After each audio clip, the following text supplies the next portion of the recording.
Ulf's partner and 2 other tribesmen headed towards the smoke. The male ostrich had become annoyed at the tinkly noises from his partner's throat and tapped gently at the lump. The noises stopped. The male ostrich headed out into the grassland again. Ulf knew that he had a chance to escape again.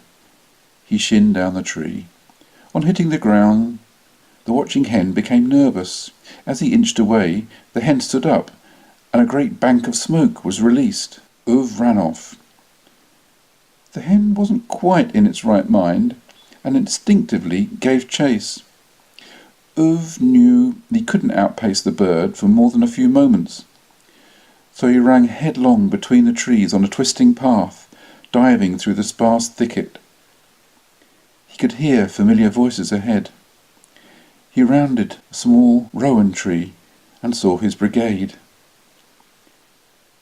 He shouted, "I am being chased by a bird that talks with the voice of a man and it runs like the wind." The brigade looked on in amazement as the burning ostrich ran into view. It lowered itself and dipped its head in a forlorn bid to disappear. It swung its head from side to side and swallowed hard on the phone, which burst into life once more. The polyphonic trill, the flashing lights, the smoke rose up in a steady pall. The morning sun broke random shafts through the curling white swirls. The bird was now quite traumatized. The brigade silent.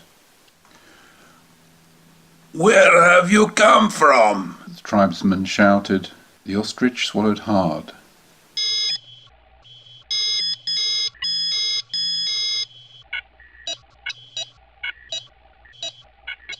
It said in digital cuneiform. Georgi had pushed auto-trans text in English brand bold. "No faldo depressa," said Georgi Markova, looking disbelievingly at his phrase guide window.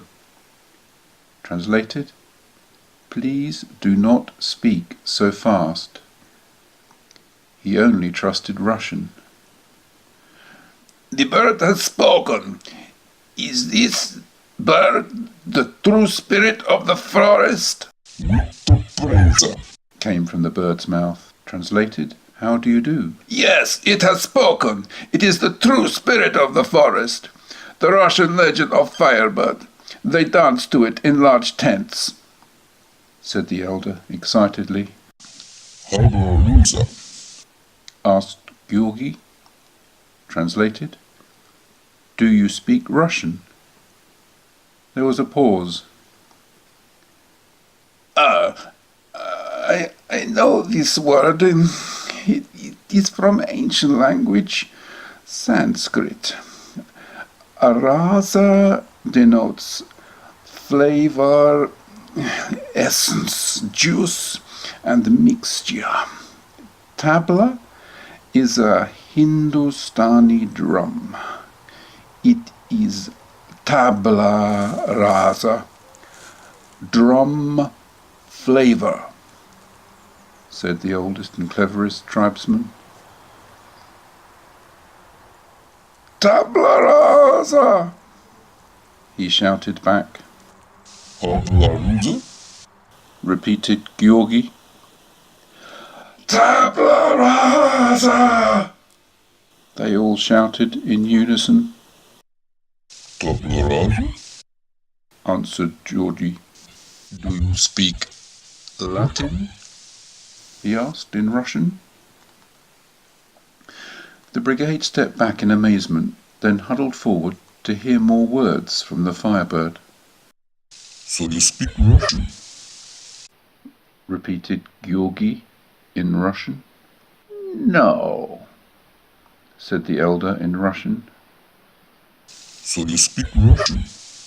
"Yes," said Ulf, now bent down towards the bird's lowered head. "Tablarusa is Latin for scraped tablet," said Georgi. "Did you know that?" "No," But a fire? We did not. It is Sanskrit for drum flavor, we think, said Uv. Hablaruta is Spanish for do you speak Russian? These are mysterious words. What is Spanish? Some kind of sorcery? We hope you enjoy your stay with us at the Geogenographic Research Center, said Georgi. You have conferenced with us many times. You know who we are. There are no birds involved. There is only one firebird, Diaghilev, Stravinsky, Nijinsky, the infernal dance of King Kashkai. This is your dance, said Ulf. You are the firebird. There is smoke all around. Your feathers were on fire. You have chased me. I climbed the tree, said Ulf. What are you talking about? There is no smoke. I will see you in the main arrivals hall. I am Georgie. I am not the firebird. But smoke is all around. You are the bird that talks. There is no smoke. I am not a bird. What are you? I am human, like you. I am head of marketing for the center. I will meet you in the arrivals hall. You are Mr. Sarzillo? Said Georgi impatiently. Where is the arrivals hall? This is where the dance of the firebird takes place. I am not Mr. Sarzillo. I am Uv. I will see you when you have collected your luggage. Goodbye. Oh, great bird, do not go. Speak to us. I think it is best if we speak later, said Georgi. Goodbye, Mr. Oof. Oh, great bird, speak to us of the life of a firebird. No sound came from the bird. Georgi had switched off his mobile. Oh, bird, oh, firebird, implored Uv. The bird lowered its head to the ground further and tried with all its strength to call its partner. The air got caught behind the phone. It shook its head from side to side. The phone lid was pressed shut, and in a second the centrifugal force of its swinging neck caused the phone to be ejected at some speed at the elder's knee. The elder leapt up, clasping his bony knee in pain, shouting incoherent Russian and Evenk. Look, a gift. The firebird has passed this to us from its world, said Uv. Uv's more worldly partner looked down and recognized the satellite phone lying by the elder's foot. She looked at Uv pitifully. It is a mobile phone. The Russians have these. They talk through the air to people who are not there. They talk to themselves. This talk to us, not bird, she said, before turning round and walking back towards the clearing. Oh, you have much to learn.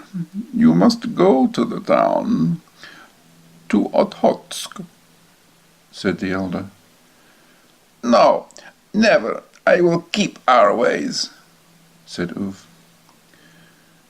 We used to become soldiers for the Russians. We had to learn their ways, said the elder. No longer. I fight for nobody. Uv, go Well, go to your wife. Yes, I will go. We will leave the bird to return to its eggs of fire. I myself lit them. Oh, you have much to learn, said the elder, tapping him gently on the shoulder with his stick. The brigade turned back, leaving the bird fuming gently. When they had gone, it got up on its wobbly legs and strutted back to its new makeshift nest. It did not know that its eggs were cooked. A thin haze of smoke hung around the nest for the rest of the day.